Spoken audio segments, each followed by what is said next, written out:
اور دوسری جانب پوزیسو ایڈجیکٹو کا استعمال فوراً ناؤن کے پہلے ہوتا ہے یا اس ایڈجیکٹو کے پہلے ہوتا ہے جو ناؤن کو موڈیفائی کر رہا ہو، مگر بہرحال ہوتا ناؤن کے پہلے ہی ہے۔ اب ذرا پہلے جملے پر غور کریں تو پہلے جملے کے اندر پروناؤن ہمارے پاس ہے مائن، جو کہ جملے کے بالکل آخر میں واقع ہے اور اس کے بعد کسی قسم کے ناؤن کا ذکر نہیں ہے۔ مگر دوسرے جملے کے اندر آپ مائی کو لیجئے، مائی ہمارے پاس ایک پوزیسو ایڈجیکٹو ہے اور اس کو ہم پوزیسو ڈٹرمنر بھی کہتے ہیں، مگر مائی کے فوراً بعد ہاؤس کا استعمال ہوا ہے۔ اگر آپ کو یاد ہوگا تو میں نے آپ کو بتایا تھا کہ ایڈجیکٹو کا استعمال کسی ناؤن کو موڈیفائی کرنے کے لیے کیا جاتا ہے، تو کیا یہاں پر یہ مائی اس ہاؤس کو موڈیفائی نہیں کر رہا؟ بالکل کر رہا ہے۔ تو لہٰذا اس لحاظ سے یہ ہمارے پاس ایک ایڈجیکٹو کہلائے، کیونکہ ایڈجیکٹو کا کام ہوتا ہے کسی ناؤن کو موڈیفائی کرنا، پروناؤن کا نہیں۔ اب چلو یہاں پر اس ایڈجیکٹو کو ہٹا کر کسی دوسرے ایڈجیکٹو کو لگا کر پھر دیکھتے ہیں کہ کیا جملہ اب بھی میننگ فل ہے کہ نہیں۔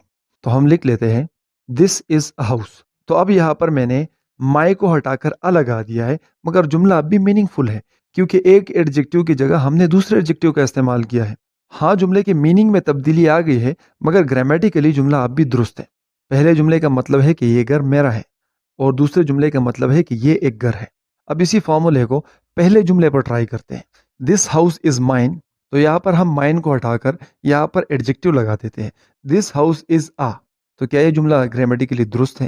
بالکل نہیں، کیونکہ یہ ایک پروناؤن ہے اور یہاں پر ایک پروناؤن ریکوائرڈ ہے، ایک ایڈجیکٹو نہیں۔ اگر یہاں پر ہم ہز لگا دیں تو پھر یہ جملہ درست ہے، دس ہاؤس از ہز، یہ گھر اس کا ہے۔ تو اب یہ جملہ میننگ فل ہے اور یہاں پر ہز ہمارے پاس ایک پروناؤن ہے۔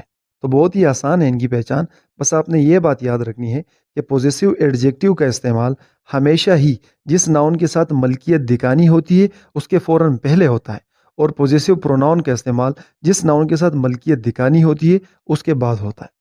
چلیے پوزیسو پروناؤنس اور پوزیسو ایڈجیکٹوز جانتے ہیں کہ یہ کون کون سے ہیں اور کتنے ہیں۔ تو دراصل پوزیسو پروناؤنس ہمارے پاس کل 6 ہے اور پوزیسو ایڈجیکٹوز ہمارے پاس ہے 7۔ ان میں سے مائن ہمارے پاس ایک پوزیسو پروناؤن ہے، جبکہ مائی ہمارے پاس ایک پوزیسو ایڈجیکٹو ہے۔ اورس ہمارے پاس ایک پوزیسو پروناؤن ہے، جبکہ اور ہمارے پاس ایک پوزیسو ایڈجیکٹو ہے۔ یورس ہمارے پاس ایک پوزیسو پروناؤن ہے، جبکہ یور ہمارے پاس ایک پوزیسو ایڈجیکٹو ہے۔ ہز ہمارے پاس ایک پوزیسو پروناؤن ہے اور ہز ہمارے پاس ایک پوزیسو ایڈجیکٹو بھی ہے، کیونکہ ہز کو بطور پوزیسو ایڈجیکٹو بھی استعمال کیا جا سکتا ہے اور پوزیسو پروناؤن بھی استعمال کیا جا سکتا ہے۔ چلو اس بات کو ایک مثال سے سمجھتے ہیں۔ تو مثال میں 2 جملے لیتے ہیں، the white shoes are his, یعنی کہ سفید جوتے اس کے ہیں، اور دوسرا جملہ لیتے ہیں his white shoes are on the table, اس کے سفید جوتے ٹیبل پر ہیں۔ تو پہلے جملے کے اندر ہز کو ہم نے بطور پوزیسو پروناؤن استعمال کیا ہے، کیونکہ ہز یہاں پر شوز کی ملکیت اس سے دکھاتا ہے اور لہٰذا اس ہز کا استعمال شوز کے بعد ہوا ہے، تو یہ ہمارے پاس ایک پوزیسو پروناؤن ہے۔ جبکہ دوسرے جملے میں بھی شوز ہز کی ملکیت ہے، مگر یہاں پر ہز کا استعمال شوز سے پہلے ہوا ہے، تو لہٰذا یہ ہمارے پاس کہلایا ایک پوزیسو ایڈجیکٹو۔ اب اس جملے کو غور سے دیکھیے، his white shoes are on the table. تو یہاں پر وائٹ جو ہے یہ بھی ہمارے پاس ایک ایڈجیکٹو ہے اور اس کے علاوہ ہز بھی ہمارے پاس ایک ایڈجیکٹو ہے، کیونکہ یہ وائٹ اور ہز دونوں ہی شوز کو موڈیفائی کر رہے ہیں۔ اگر آپ ان دونوں ایڈجیکٹو میں سے کسی ایک ایڈجیکٹو کو نکال لیں تو بھی جملہ میننگ فل ہے اور درست ہے، اگر دونوں کو نکال لے تو بھی جملہ درست ہے، کیونکہ ایڈجیکٹوز کے ہٹا دینے سے جملے پہ کوئی خاصا فرق نہیں پڑتا، کیونکہ یہ موڈیفائرز ہے اور یہ جملے میں مزید معلومات فراہم کرنے کے لیے استعمال کیے جاتے ہیں۔ لہٰذا اگر ان کا استعمال ہو تو بہت بہتر ہے، اگر ان کا استعمال نہ بھی ہو تو بھی جملہ گرامیٹیکلی درست رہتا ہے۔ تو چلو باری باری سے ایک ایک ایڈجیکٹو کو ہٹا کے جملے کو دیکھتے ہیں۔ تو پہلے ہم لیتے ہیں white shoes are on the table, سفید جوتے میز پر ہیں۔ تو کیا یہ جملہ میننگ فل نہیں ہے؟ بالکل میننگ فل ہے۔ اسی طرح ہم وائٹ کو ہٹا کر ہز لگا لیتے ہیں، his shoes are on the table, اس کے جوتے ٹیبل پر ہیں، ابھی بھی جملہ بالکل میننگ فل ہے اور گرامیٹیکلی درست ہے۔ اب چلو ان دونوں کو ہٹا کر جملہ دیکھتے ہیں، shoes are on the table, جوتے میز پر ہیں۔ تو کیا جملہ گرامیٹیکلی غلط ہے؟ بالکل نہیں، جملہ اب بھی گرامیٹیکلی درست ہے، کیونکہ ایڈجیکٹو کو جملے سے ہٹا دینے سے جملے پہ کوئی خاص فرق نہیں پڑتا، مگر ہاں آپ پروناؤن کو نہیں ہٹا سکتے، کیونکہ اگر آپ نے پروناؤن کو ہٹایا تو جملہ ادھورا رہ جائے گا اور جملہ گرامیٹیکلی درست نہیں ہوگا۔ جیسے کہ پہلے جملے میں ہم نے لکھا ہے the white shoes are his, تو یہاں پر اگر اس کو ہٹا دیا جائے تو ہمارا جملہ گرامیٹیکلی غلط ہو جائے گا، جیسے کہ دا وائٹ شوز آر، تو یہاں پر یہ جملہ کمپلیٹ بھی نہیں ہے اور گرامیٹیکلی درست بھی نہیں ہے۔ تو لہٰذا پوزیسو ایڈجیکٹو اور پوزیسو پروناؤن کے اندر ایک فرق یہ بھی ہے کہ پوزیسو ایڈجیکٹو کو اگر ہم جملے سے نکال بھی دیں تو جملہ پھر بھی درست رہتا ہے، اور اگر پوزیسو پروناؤن کو جملے سے نکال دیا جائے تو جملہ گرامیٹیکلی غلط ہو جاتا ہے۔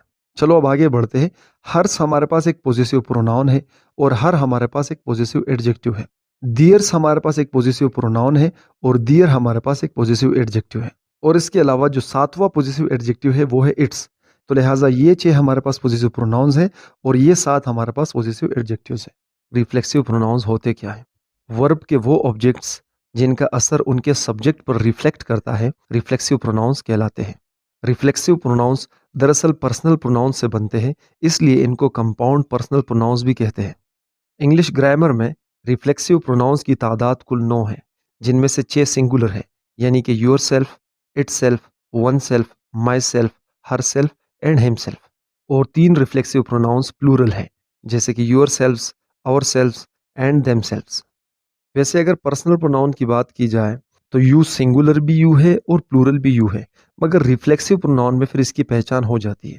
سنگولر میں یور سیلف ہے اور پلورل میں یور سیلفز ہے. آپ یہاں پر یہ بات نوٹ کر رہے ہوں گے کہ جتنے بھی پلورل ریفلیکسیو پروناؤنز ہیں ان کے آخر میں سیلفز لگا ہوا ہے، اور جتنے بھی سنگولر ہے ان کے آخر میں سیلف لگا ہوا ہے. تو سنگولر ریفلیکسیو پروناؤنز کے آخر میں سیلف لگتا ہے اور پلورل ریفلیکسیو پروناؤنز کے آخر میں سیلفز لگتا ہے.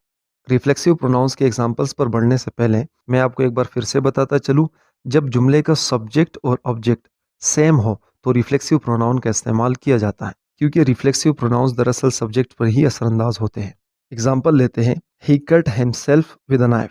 تو اس جملے کے اندر ہی ہمارے پاس سبجیکٹ ہے، کٹ یہاں پر مین ورب ہے، ہم سیلف یہاں پر آبجیکٹ ہے، اور ود اے نائف ہمارے پاس ایک ایڈوربیل کمپلیمنٹ ہے.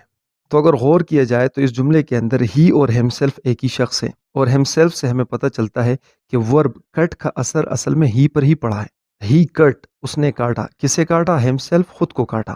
تو یہاں پر سبجیکٹ اور آبجیکٹ ایک ہی شخص ہے، اور ہم سیلف سے ہمیں سبجیکٹ کا اثر آبجیکٹ پر دوبارہ پڑتے ہوئے دکھتا ہے. ایک اور ایگزامپل لیتے ہیں، I hurt myself. I hurt, میں نے چوٹ پہنچائی. کس کو چوٹ پہنچائی؟ مائی سیلف، خود کو چوٹ پہنچائی. تو اس جملے کے اندر سبجیکٹ اور آبجیکٹ ایک ہی شخص ہے، اور سبجیکٹ کے ورب کا اثر دراصل سبجیکٹ پر واپس پڑتا ہے، اسی لیے ان کو ہم ریفلیکسیو پروناؤنس کہتے ہیں. اگر آپ نے میری آبجیکٹ اور کمپلیمنٹ کی ویڈیو دیکھی ہوگی تو وہاں پر میں نے آپ کو بتایا تھا کہ جب بھی سبجیکٹ اور آبجیکٹ ایک شخص ہو تو آبجیکٹ وہاں پر آبجیکٹ نہیں بلکہ کمپلیمنٹ ہوگا. مگر آپ کو میں بتاتا چلوں کہ ریفلیکسیو پروناؤنس دراصل ایکسیپشن ہے. ریفلیکسیو پروناؤن کمپلیمنٹ نہیں بلکہ آبجیکٹ کہلائے گا، اور اس کی ایک اہم وجہ یہ ہے کہ جب بھی سبجیکٹ اور آبجیکٹ ایک شخص ہوتے ہیں تو وہاں پر لنکنگ ورب کا استعمال ہوتا ہے، مگر جب ریفلیکسیو پروناؤن کا استعمال ہوتا ہے تو جملے میں لنکنگ ورب کا استعمال نہیں بلکہ ایک ایکشن ورب کا استعمال ہوتا ہے. اب بات کرتے ہیں ایمفیٹک پروناؤنس کی. دکھنے کے لحاظ سے ایمفیٹک پروناؤنس اور ریفلیکسیو پروناؤنس دونوں ایک ہی ہیں، مگر ان دونوں کا کام مختلف ہے. ریفلیکسیو پروناؤن کا کام ہوتا ہے ورب کا آبجیکٹ بن کر آنا یا کسی پریپوزیشن کا آبجیکٹ بن کر آنا، مگر ایمفیٹک پروناؤن کا استعمال دراصل سبجیکٹ کو ایمفیسس کرنے کے لیے کیا جاتا ہے، یعنی کہ جملے کے سبجیکٹ پر زور دیا جاتا ہے کہ یہ کام سبجیکٹ نے خود کیا. چلو اس کی ایک ایگزامپل لیتے ہیں، ہی ہمسیلف کیم ٹو ریسیو می. وہ مجھے لینے خود آیا. اس جملے میں ہمسیلف ورب کیم کا آبجیکٹ بن کر نہیں آیا، بلکہ یہاں پر ہمسیلف کا استعمال ہی کو ایمفیسس کرنے کے لیے کیا گیا ہے، یعنی کہ اس بات پر زور دیا گیا ہے کہ وہ مجھے لینے خود آیا، یعنی کہ اس نے کسی اور کو نہیں بھیجا مجھے لینے بلکہ وہ خود ہی مجھے لینے آیا. تو یہاں پر خود پر زور دینے کے لیے ہم نے ہمسیلف کا استعمال کیا ہے. چلو ایک اور ایگزامپل لیتے ہیں، شی ہر سیلف باٹ دا ہاؤس. تو اس جملے کے اندر شی ہمارے پاس ایک سبجیکٹ ہے، باٹ ہمارے پاس مین ورب ہے، دا ہاؤس ہمارے پاس آبجیکٹ ہے. سیلف یہاں پر ایک ایمفیٹک پروناؤن ہے جو کہ سبجیکٹ پر زور دے رہا ہے، نہ کہ سبجیکٹ کا آبجیکٹ ہے. تو یہاں پر شی her self Bat the house, اس نے گھر خود خریدا، یعنی کہ یہاں پر اس بات پر زور دیا گیا ہے کہ اس کے لیے گھر کسی اور نے نہیں خریدا بلکہ اس نے خود ہی وہ گھر خریدا. تو یہاں پر ہر سیلف کا استعمال سبجیکٹ کو ایمفیسس کرنے کے لیے کیا گیا ہے. ساتھ ساتھ میں آپ کو ایک اور بات بتاتا چلوں کہ پچھلی ویڈیو میں نے آپ کو بتایا تھا کہ 2 پروناؤنس ایک ساتھ نہیں آ سکتے، مگر یہاں آپ دیکھ رہے ہو کہ شی اور ہر سیلف ایک ساتھ آئے ہیں. دراصل ایمفیٹک پروناؤنس سبجیکٹ اور آبجیکٹ کا پارٹ ہوتے ہیں. اس کے علاوہ 2 پروناؤنس بنا کسی پنکچویشن مارک کے یا کسی کنجنکشن کے ایک ساتھ نہیں آ سکتے. تو چلو اب ریفلیکسیو پروناؤن اور ایمفیٹک پروناؤن کو مزید بہتر سمجھنے کے لیے اس جملے کو دوسرے طریقے سے لکھتے ہیں، شی باٹ ہر سیلف ہاؤس.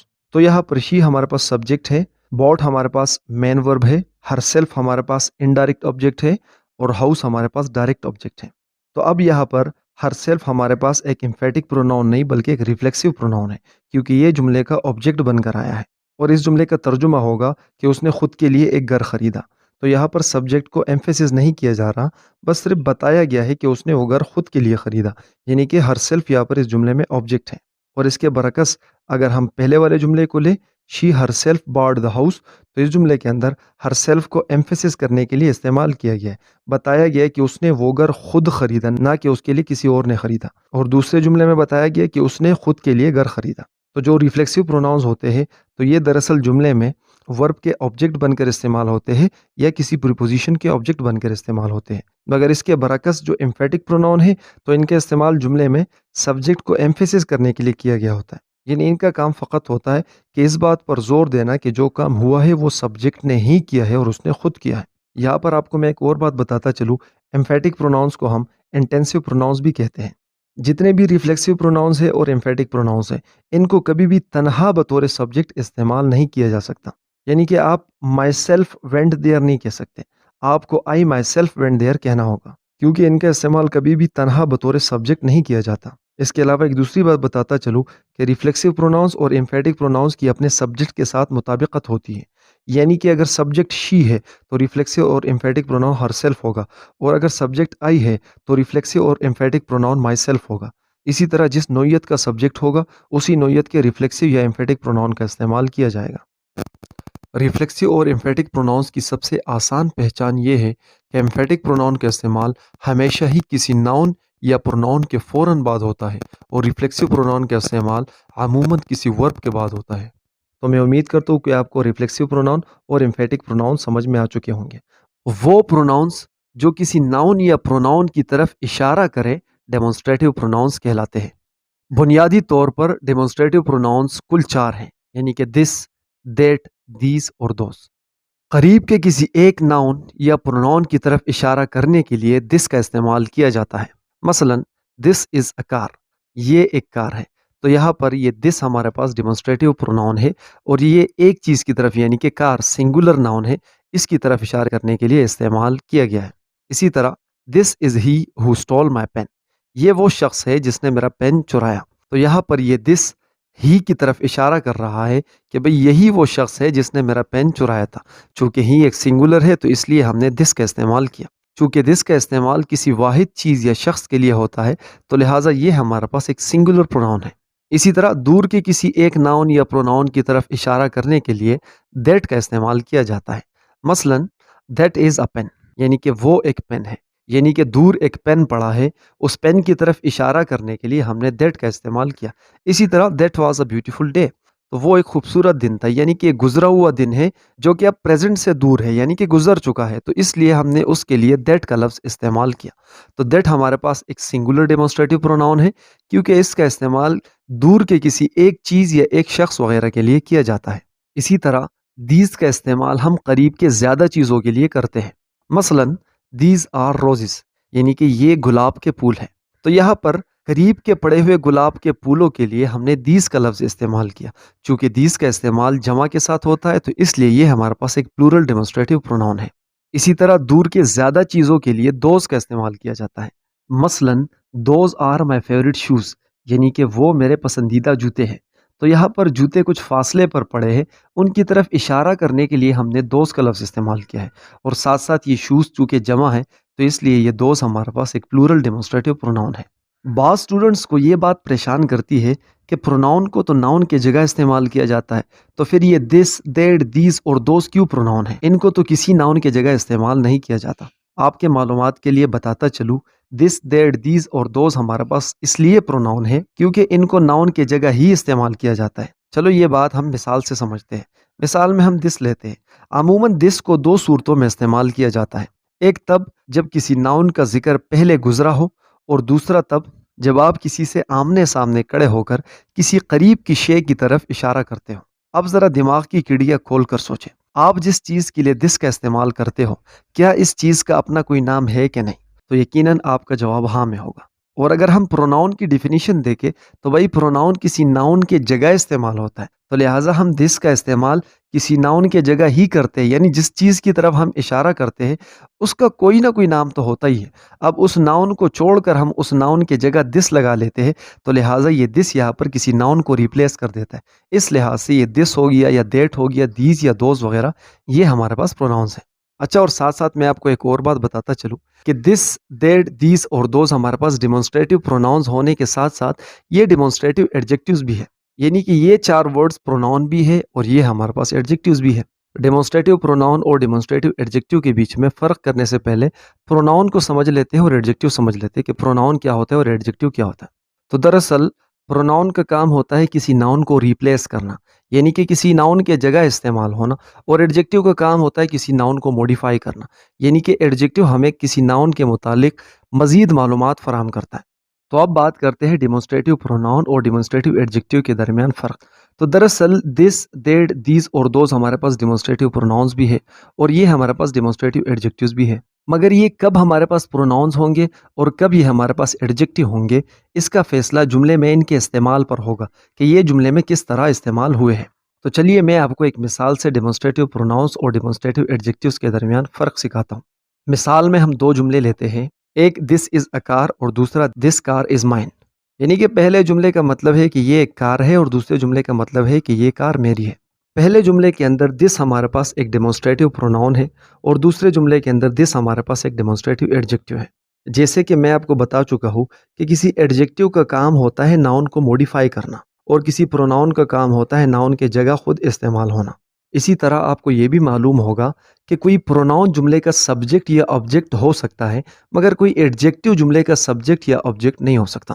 تو اب پہلے جملے پر ذرا غور کیجئے، دس از اے کار، یہ ایک کار ہے، تو اس جملے کے اندر سبجیکٹ ہے ہمارے پاس دس، اور جیسے کہ میں آپ کو بتا چکا ہوں کہ بھئی سبجیکٹ ہمیشہ ہی یا تو ناؤن ہوتا ہے یا پروناؤن ہوتا ہے، تو لہٰذا یہاں پر یہ دس جو ہمارے پاس ہے یہ ہمارے پاس جملے کا سبجیکٹ ہے، تو لہٰذا ناؤن تو یہ ہے نہیں، کہ یہ ناؤن نہیں ہے تو پھر یہ پروناؤن ہی ہو سکتا ہے، کیونکہ سبجیکٹ ہمیشہ ہی یا تو ناؤن ہو سکتا ہے یا پروناؤن ہو سکتا ہے۔ اور دوسرے جملے کے اندر کار ہمارے پاس سبجیکٹ ہے اور کار سے پہلے استعمال شدہ دس دراصل اس کار کی وضاحت کر رہا ہے، یعنی کہ اس کار کو اسپیسیفائی کر رہا ہے کہ دس کار از مائن، کہ بھئی یہ والی جو گاڑی ہے یہ میری ہے۔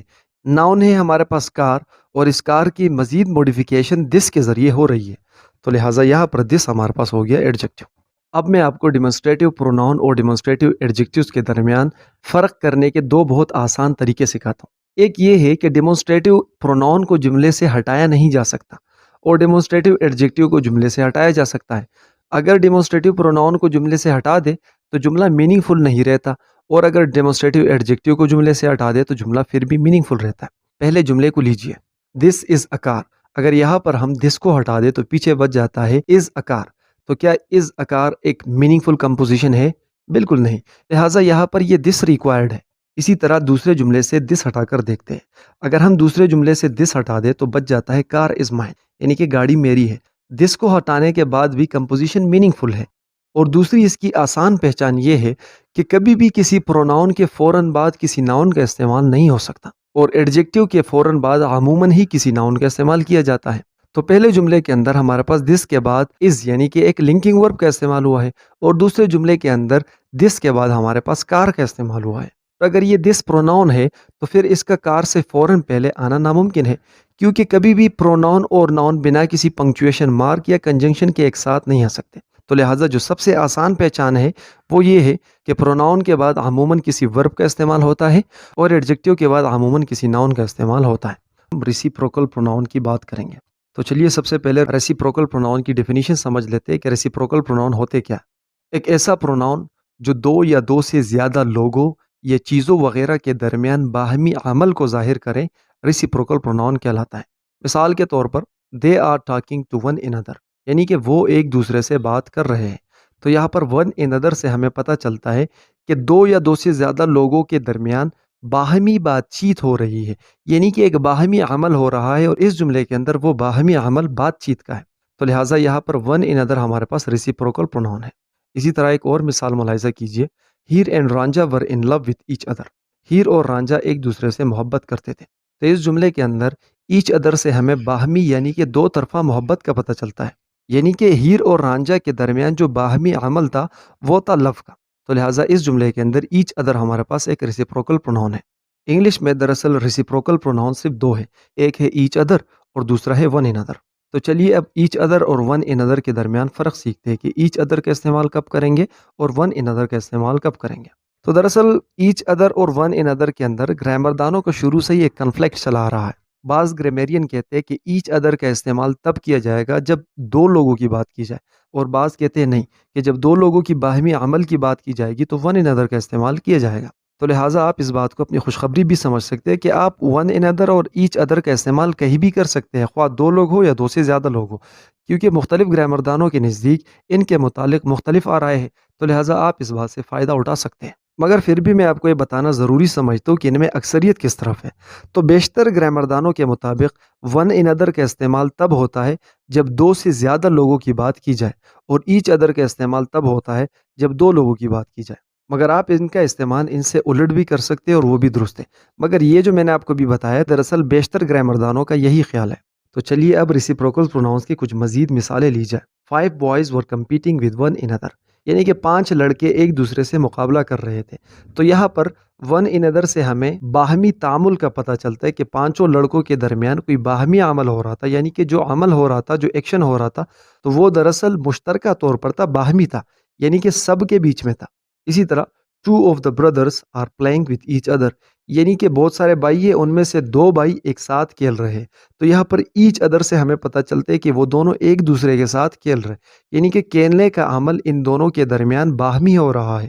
اسی طرح they talk to each other، انہوں نے ایک دوسرے سے بات کی۔ مگر آپ کو میں ایک بار پھر بتاتا چلوں کہ اگر آپ نے they talk to each other کے بجائے they talk to one another کا استعمال کیا تو بھی یہ درست ہے، غلط نہیں۔ وہ پروناؤن جو کسی غیر واضح نام کے جگہ استعمال ہو انڈیفینٹ پروناؤن کہلاتا ہے۔ ان پروناؤن سے ہمیں واضح پتہ نہیں چلتا کہ بات کس کی ہو رہی ہے۔ اس پروناؤن کی ڈیفینیشن اس کے نام میں ہی مضمر ہے۔ لفظ انڈیفینٹ کا مطلب ہوتا ہے غیر واضح، یعنی کہ تمام ایسے پروناؤنس جو کسی غیر واضح نام کے جگہ استعمال ہو انڈیفینٹ پروناؤنس کہلاتے ہیں۔ نہیں سمجھے آپ؟ چلو میں آپ کو مثال سے سمجھاتا ہوں۔ مثال میں ایک جملہ لیتے ہیں، I saw someone، میں نے کسی کو دیکھا۔ تو یہاں پر someone ہمارے پاس ایک انڈیفینٹ پروناؤن ہے جو کسی غیر واضح شخص کی طرف اشارہ کرتا ہے۔ تو کیا آپ مجھے بتا سکتے ہو کہ میں نے کس کو دیکھا؟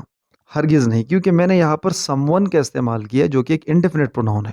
I saw someone، میں نے کسی کو دیکھا، میں نے کس کو دیکھا، وہ کون تھا، وہ کیسا تھا، اس بارے میں کوئی معلومات نہیں ہے، بس فقط بتایا گیا ہے کہ میں نے کسی کو دیکھا۔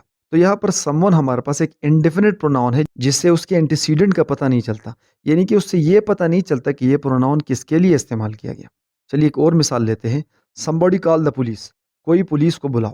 تو اس جملے کے اندر somebody ہمارے پاس ایک انڈیفینٹ پروناؤن ہے۔ somebody call the police، کوئی پولیس کو بلاؤ، کون پولیس کو بلائے، پولیس کو بلانے والا کون ہوگا، یہ بات غیر واضح ہے، اس لیے یہ somebody ہمارے پاس یہاں پر ایک انڈیفینٹ پروناؤن کہلایا۔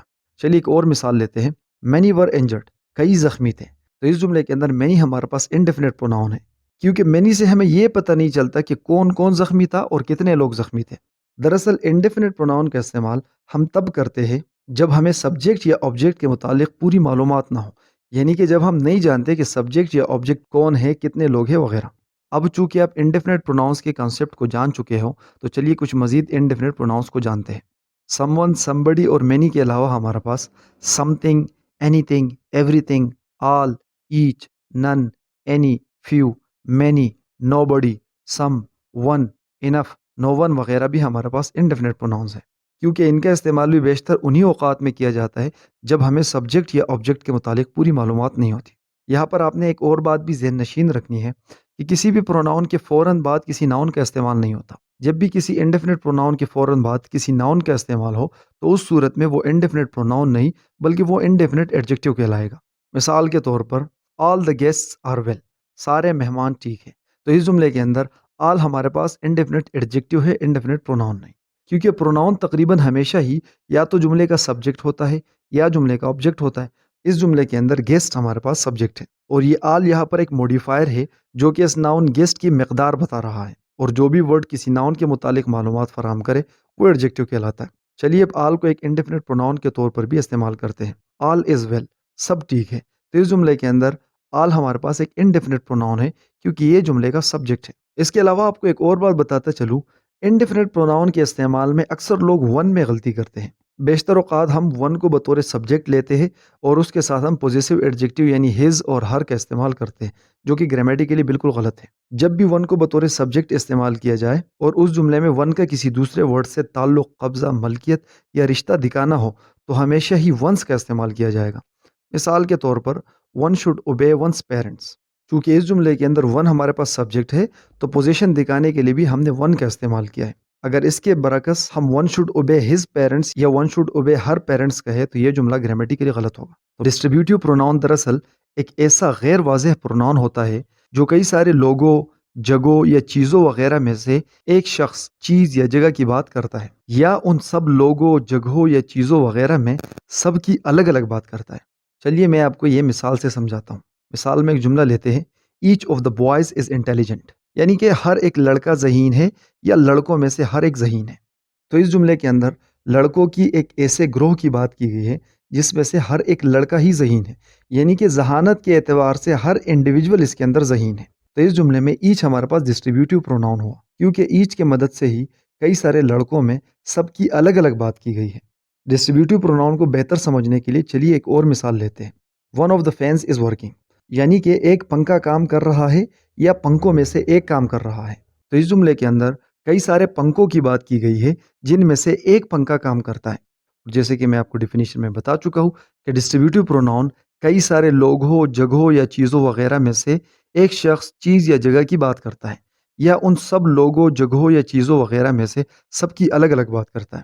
اگر ہم پہلے جملے پر غور کریں، each of the boys is intelligent, تو اس جملے کے اندر ایچ ہمارے پاس ڈسٹریبیوٹیو پروناؤن ہے جو کہ کئی سارے لڑکوں میں سے ہر ایک کی الگ الگ بات کر رہا ہے. اور دوسرے جملے میں ون ہمارے پاس ڈسٹریبیوٹیو پروناؤن ہے جو کئی سارے پنکھوں میں سے صرف ایک کی بات کر رہا ہے.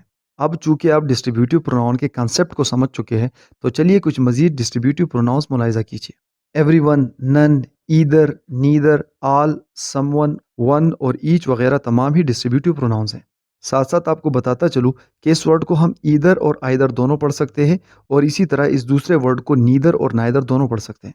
یہاں پر آپ ایک اور بات بھی نوٹ کر لیں کہ آل کے علاوہ تقریباً تمام ڈسٹریبیوٹیو پروناؤنس کے ساتھ سنگولر ورب کا استعمال کیا جاتا ہے. مثال کے طور پر one of my friends is going to America, میرے دوستوں میں سے ایک امریکہ جا رہا ہے یا میرا ایک دوست امریکہ جا رہا ہے. تو یہاں پر one of my friends are نہ ہو کے one of my friends is ہوگا. اور اس کی مین وجہ یہ ہے کہ اس جملے کے اندر سبجیکٹ ہمارے پاس فرینڈز نہیں ہے، سبجیکٹ ہمارے پاس ون ہے. اور ون چونکہ ایک سنگولر سبجیکٹ ہے، یعنی کہ آپ کے دوستوں میں سے ایک امریکہ جا رہا ہے، تو ضروری ہے کہ اس کو سنگولر ٹریٹ کیا جائے اور اس کے ساتھ سنگولر ورب کا استعمال کیا جائے. زیادہ تر انڈیفینٹ اور ڈسٹریبیوٹیو پروناؤنس یکساں ہوتے ہیں، مگر ان کی پہچان جملے میں ان کے استعمال سے ہوتی ہے. انڈیفینٹ پروناؤن سب کی بات ایک ساتھ کرتا ہے، جبکہ ڈسٹریبیوٹیو پروناؤن کئی اشیاء میں سے ایک کی یا سب کی الگ الگ بات کرتا ہے. اس بات کو بہتر سمجھنے کے لیے ایک دو مثال ملاحظہ کیجیے. آل از ویل، یعنی کہ سب ٹھیک ہے. All of them are well, ان میں سے سب ٹھیک ہے. ممکن ہے کہ آپ کے ذہن میں سوال پیدا ہو کہ ابھی تو میں نے کہا تھا کہ آل کے علاوہ باقی تمام ڈسٹریبیوٹیو پروناؤنس کو سنگولر ٹریٹ کیا جائے گا، یعنی کہ آل کو پلورل ٹریٹ کیا جائے گا، تو پھر یہاں پر آل کے ساتھ اس کیوں لگا ہے؟ اور یہ سوال پیدا ہونا بھی چاہیے. تو چلیے آج آپ کا یہ سوال بھی کلیئر کر ہی دیتے ہیں. سب سے پہلی بات تو یہ ہے کہ آل از ویل میں آل ہمارے پاس ڈسٹریبیوٹیو پروناؤن نہیں بلکہ ایک انڈیفینٹ پروناؤن ہے. اور دوسری بات یہ ہے کہ آل از ویل بھی درست ہے اور آل آر ویل بھی درست ہے. یہ ڈیپینڈ کرتا ہے کہ آپ آل کو استعمال کس طرح کر رہے ہو. جب بھی آل سے ہمارا مراد کاؤنٹیبل اشیاء ہوں گی تو آل کے ساتھ ہم آر کا استعمال کریں گے، یعنی کہ آل آر ویل کا مطلب ہے کہ سب کچھ ٹھیک ہے، جیسے کہ اسٹڈی، بزنس، پیپل وغیرہ، یعنی کہ سارے کے سارے ہی ٹھیک ہے. اور آل از ویل کا مطلب ہوتا ہے کہ سب کچھ ٹھیک ہے، جو کہ ایبسٹریکٹ چیزیں ہیں، یہ ان کی طرف اشارہ کرتا ہے، یعنی کہ صحت، مزاج، طبیعت وغیرہ سب کچھ ہی ٹھیک ہے اور درست ہے. تو پہلے جملے کے اندر آل ہمارے پاس ایک انڈیفینٹ پروناؤن ہے کیونکہ یہ سب کی بات ایک ساتھ کر رہا ہے. آل از ویل، سب ٹھیک ہے. اور دوسرے جملے میں آل ہمارے پاس ایک ڈسٹریبیوٹیو پروناؤن ہے جو سب میں سے ہر ایک کی الگ الگ بات کر رہا ہے. All of them are well, یعنی کہ ان میں سے ہر ایک شخص ٹھیک ہے. ڈسٹریبیوٹیو پروناؤن اور انڈیفینٹ پروناؤن کے درمیان ایک واضح فرق آف کا بھی ہے، یعنی کہ ڈسٹریبیوٹیو پروناؤن کے فوراً بعد آف کا استعمال کیا جاتا ہے اور انڈیفینٹ پروناؤن کے بعد آف کا استعمال نہیں کیا جاتا. وہ پروناؤن جو جملے میں سوال پوچھنے کے لیے استعمال کیا جائے انٹراگیٹیو پروناؤن کہلاتا ہے. انگلش میں انٹراگیٹیو پروناؤنس کی تعداد کل 5 ہیں، یعنی کہ ہو، وچ، وٹ، ہوم اور ہوز.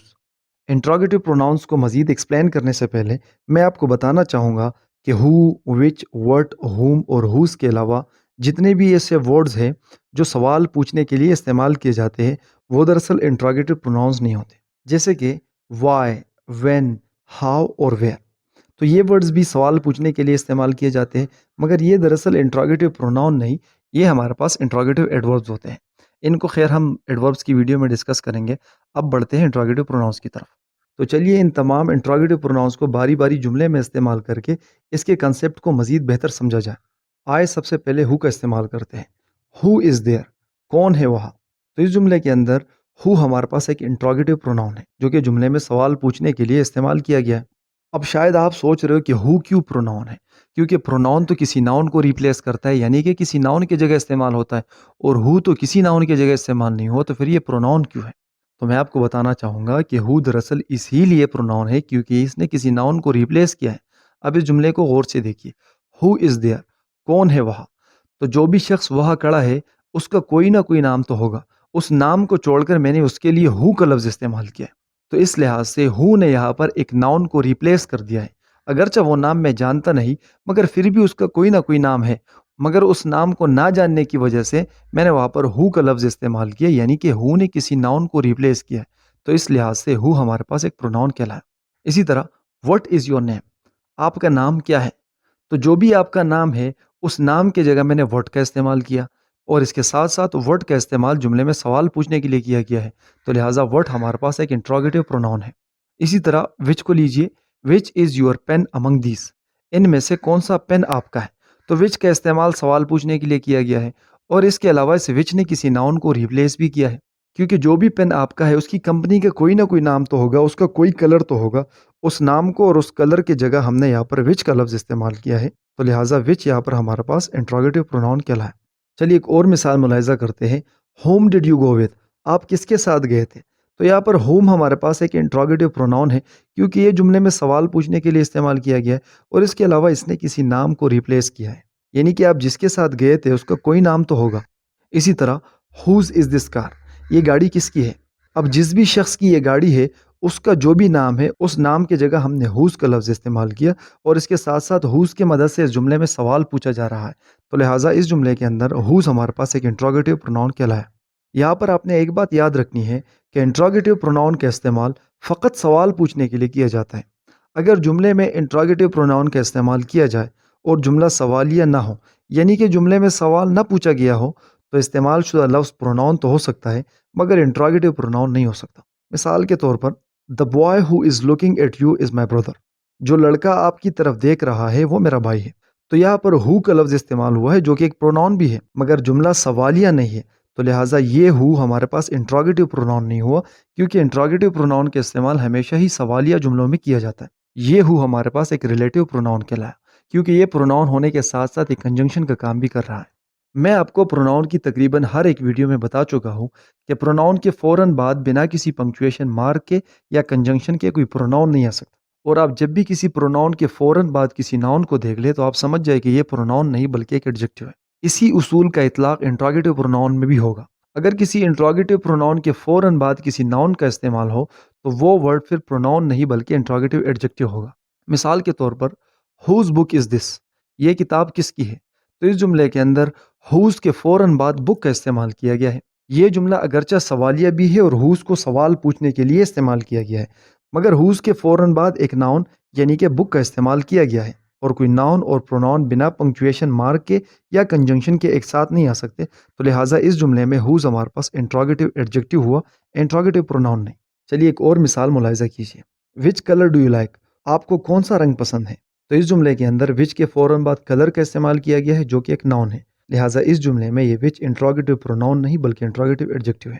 ایسے الفاظ جو جملے میں کسی ناؤن کے جگہ بھی استعمال ہو اور ساتھ ہی ساتھ کنجنکشن کا کام بھی ادا کرے ریلیٹو پروناؤنس کہلاتے ہیں۔ مثال کے طور پر The boy who won the match is my friend، جس لڑکے نے میچ جیتا ہے وہ میرا دوست ہے۔ تو اس جملے کے اندر ہو ہمارے پاس ایک ریلیٹو پروناؤن ہے اور اس کا استعمال ہم نے the boy کے لیے کیا، یعنی کہ boy اس کا انٹیسیڈنٹ ہے، اور پروناؤن ہونے کے ساتھ ساتھ اگر آپ اس پر غور کریں the boy who won the match is my friend، تو یہاں پر who ایک کنجنکشن کا کام بھی کر رہا ہے۔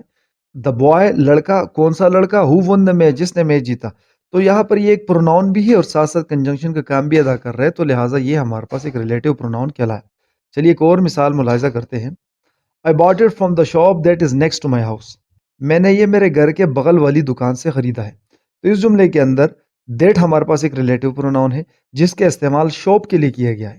I bought it from the shop، میں نے اسے دکان سے خریدا ہے۔ کون سی دکان سے خریدا ہے؟ That is next to my house، جو میرے گھر کے بغل میں ہے۔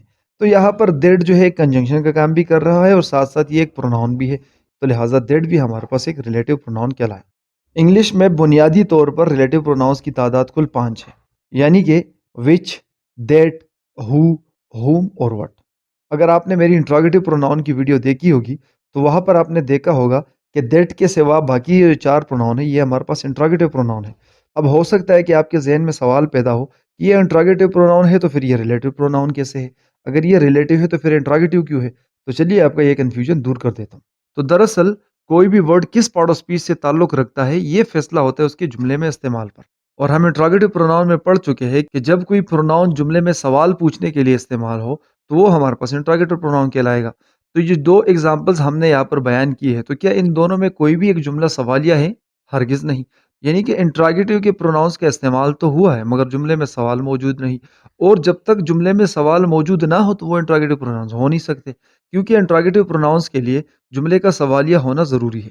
تو لہٰذا جب انٹراگیٹو پروناؤن کا استعمال کیا جائے اور جملہ سوالیہ نہ ہو تو وہاں پر تقریباً ہمیشہ ہی آپ کو ریلیٹو پروناؤن ملے گا۔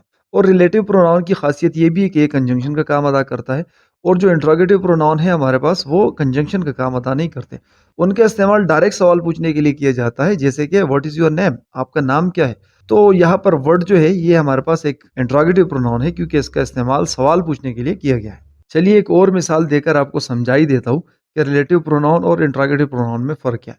مثال کے طور پر you finally spoke what I wanted to hear, بالآخر تم نے وہ کہہ ہی دیا جو میں سننا چاہتا تھا۔ اور ایک دوسرا جملہ لیتے ہیں، واٹ از یور اوپینین، آپ کی رائے کیا ہے؟ تو پہلے جملے کے اندر وٹ ہمارے پاس ایک ریلیٹو پروناؤن ہے کیونکہ وٹ کے استعمال کے باوجود بھی جملہ سوالیہ نہیں ہے، اور اس کے ساتھ ساتھ یہ وٹ یہاں پر ایک کنجنکشن کا کام بھی کر رہا ہے۔ یو فائنلی اسپوک، بالآخر تم نے وہ کہہ دیا، کیا کہہ دیا؟ What I wanted to hear, جو میں سننا چاہتا تھا۔ تو یہاں پر وٹ ایک پروناؤن بھی ہے اور ساتھ ساتھ کنجنکشن کا کام ادا کر رہا ہے، اور دوسرے جملے میں وٹ کا استعمال سوال پوچھنے کے لیے کیا گیا ہے۔ اگرچہ دونوں ہی پروناؤن ہیں مگر ایک کا استعمال سوال پوچھنے کے لیے کیا گیا ہے اور دوسرے کا استعمال 2 مختلف چیزوں کو ریلیٹ کرنے کے لیے کیا گیا ہے۔ تو لہٰذا یہ جو پہلا جملہ ہے اس کے اندر وٹ ہمارے پاس ایک ریلیٹو پروناؤن ہے، اور دوسرے جملے کے اندر وٹ ہمارے پاس ایک انٹراگیٹو پروناؤن ہے جو کہ سیدھا سیدھا سوال پوچھنے کے لیے استعمال کیا گیا ہے۔ ہو کا استعمال ہم لوگوں کے لیے کرتے ہیں اور تقریباً ہمیشہ ہی اس کا استعمال ورب کے سبجیکٹ کے طور پر کیا جاتا ہے۔ اسی طرح ہوم کا استعمال بھی ہم لوگوں کے لیے کرتے ہیں اور اس کا استعمال موسٹلی ورب کے آبجیکٹ کے طور پر کیا جاتا ہے۔ وچ کا استعمال ہمارے پاس جانوروں کے لیے اور بے جان چیزوں کے لیے کیا جاتا ہے، اور ورڈ کا استعمال ہمارے پاس فقط ہی بے جان چیزوں کے لیے کیا جاتا ہے۔ اور ان کے علاوہ یہ جو دیٹ ہے اس کا استعمال کسی کے ساتھ بھی کیا جا سکتا ہے، یعنی کہ دیٹ کا استعمال لوگوں کے لیے بھی کیا جا سکتا ہے، جانوروں کے لیے بھی کیا جا سکتا ہے اور چیزوں کے لیے بھی کیا جا سکتا ہے۔ ہاں، ویڈیو ختم کرنے سے پہلے میں آپ کو ایک اور بات بتانا چاہوں گا، اور وہ یہ ہے کہ ہمارے پاس ریلیٹو پروناؤنس ہونے کے ساتھ ساتھ کمپاؤنڈ ریلیٹو پروناؤنس بھی ہوتے ہیں، جیسے کہ whoever, whomever, whichever اور وٹ ایور، مگر ان کو ہم کسی دوسری ویڈیو میں ڈیٹیل سے ڈسکس کریں گے۔ ابھی کے لیے بس اتنا جان لو کہ یہ ورڈز ہمارے پاس کمپاؤنڈ ریلیٹو پروناؤنس ہیں اور یہ ورڈز ہمارے پاس ریلیٹو پروناؤنس ہیں۔ تو میں امید کرتا ہوں آپ کو ویڈیو پسند آئی ہوگی۔ اگر آپ کو ویڈیو پسند آئی تو ویڈیو کو لائک کر دے، اگر نئے ہیں تو چینل کو بھی سبسکرائب کر دے۔ اپنا بہت سا خیال رکھیے گا، اگلی ویڈیو میں ملتے ہیں، اللہ حافظ۔